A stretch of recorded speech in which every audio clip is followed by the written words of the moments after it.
this is, as you once put it, the the dynamite of the council, really, which is this universal call to holiness, and it's the only thing that will solve all the problems that we're complaining about right now. Our society is in a crisis. Our church is in a crisis. And the only way out of this crisis is the way of Christological holiness. Hmm. And that sounds trite and cliche, but to go back to the missional thing, it's the only mission of the church is to create saints. Yeah. And that the phrase dynamite of the church, that's from Peter Moore, the co-founder of the Catholic Worker Movement. He wrote a famous, what he called easy essay, where he talked about the church needs to, for too long, the church has placed her powerful message in a hermetically sealed jar and then sat on the lid. And we Yeah. need to explode that jar, to explode the dynamite of the church. And what Peter Moore, and he didn't mean revolutions and violence, because he was actually a pacifist. All right. What he meant was release the hounds, right? Yeah, I can't help that, Mr. Burns allusion. All right, so release the hounds of holiness. Hmm. Okay, that now is the time of the laity.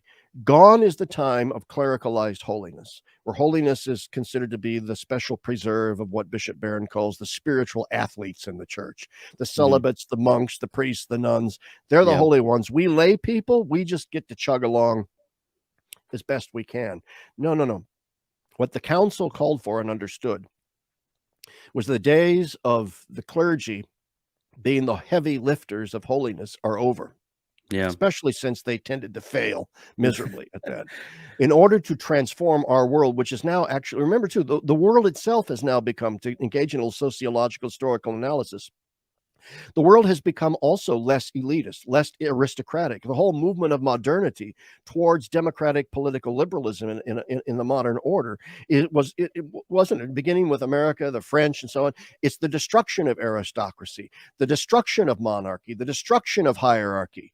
And so that is the ethos of modernity, is this democratic populist impulse. Now, there are grave dangers in that, obviously, because we need, in a certain sense, hierarchy and a certain spiritual Authority. aristocracy and Yeah. authority. Yeah, we need all that. So the Hmm. modernity threw the baby out with the bathwater, and we need to retrieve some of that. But the Hmm. point being, the way to do that isn't to simply now double down on hierarchy in an old-fashioned way. More papal diktats, more statements from the bishops, and so on. We, less from the laity. No, no, no, no, no, no.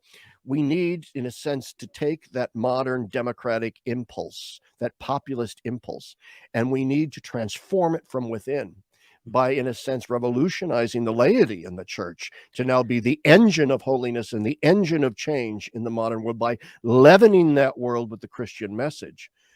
Because gone are the days when, Yeah. the bishops could just snap their fingers and all of a sudden people are going to jump. It's not that way Yeah. anymore.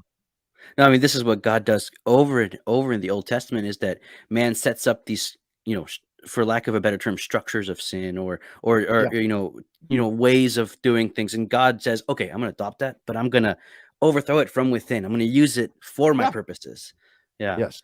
That's what Peter So, Morin understood. Peter Morin was not a fan of, big revolutions and stuff. He simply said we need to create a new society, meaning a Christian society, within the shell of the old. We don't need mm, to overthrow everything that's around us because there's much good in it. We need, however, to correct it and therefore to transform it from within with something better.